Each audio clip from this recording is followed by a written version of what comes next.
নমস্কার বন্ধুরা, আজ যেহেতু রবিবার তাই ছেলেমেয়ের জন্য একটা স্পেশাল মেনু কিছু আমায় করতেই হয়। কারণ সোম থেকে শুক্র আমাদের পরিবারের 4জন সদস্যই তার স্কুল অফিসে চলে যাই। তাই সেইভাবে কিছু আয়োজন করে উঠতে পারি না, খুব সাদামাটা মেনু দিয়ে আমাদের সপ্তাহটা চলে যায়। তাই রবিবারে স্পেশাল মেনু বলতে যেটা মাথায় আসে সেটাই আজকে ওদের জন্য করেছিলাম, মাটন।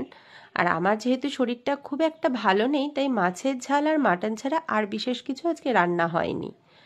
তা মাটনটা আমি যখন রান্না করতেই লাগলাম তখন ভাবলাম তাহলে বন্ধুদের সাথেও একটু রেসিপিটা শেয়ার করে দিই কীভাবে আমি মাটন রান্না করি।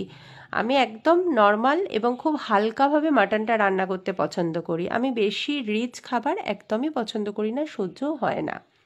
সেজন্য একদম হালকাভাবে যেভাবে মাটন রান্না করে সেরকমভাবেই আমি আজকে মাটনটা রান্না করে নিয়েছিলাম। তোমরা যদি পুরো ভিডিওটা দেখো তাহলে স্টেপ বাই স্টেপ মাটনের রেসিপিটা দেখতে পাবে।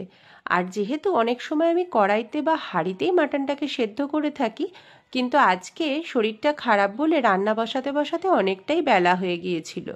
তাই আমি কি করলাম, মাটনটাকে ভালো করে কড়াইতে কষে নিয়ে প্রেসার কুকারে দিয়ে দিয়েছিলাম। আমার মেয়েটা তো বেশ ছোট, ও এখনও ভালোভাবে সিদ্ধ না হলে খেতে পারে না। সেজন্য প্রেসার কুকারে গোটা 4টে না 5টা মতো সিটি দিয়ে নিয়েছিলাম। খুব সুন্দর সিদ্ধ হয়েছিল আর ঝোলটাও বেশ পাতলা হয়েছিল। গরম গরম ভাত দিয়ে মাটনের ঝোলটা খেতে কিন্তু বেশ ভালোই লাগছিল। এই শরীর খারাপ নিয়ে যেটুকু পারলাম সেটুকুই করলাম।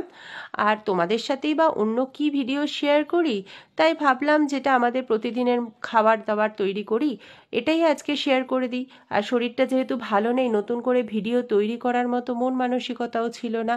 যাই হোক বন্ধুরা, তোমরা পুরো রেসিপিটা জানতে হলে আমার ভিডিওটা পুরোটা দেখো। আর ভিডিওটা দেখে অবশ্যই জানিও তোমাদের কেমন লাগলো। আর লাইক কমেন্ট করতে ভুলো না যেন। আর ফেসবুকে আমরা কিন্তু সবাই সবার পাশে আছি এবং থাকবো। সবাইকে ধন্যবাদ দেখার জন্য।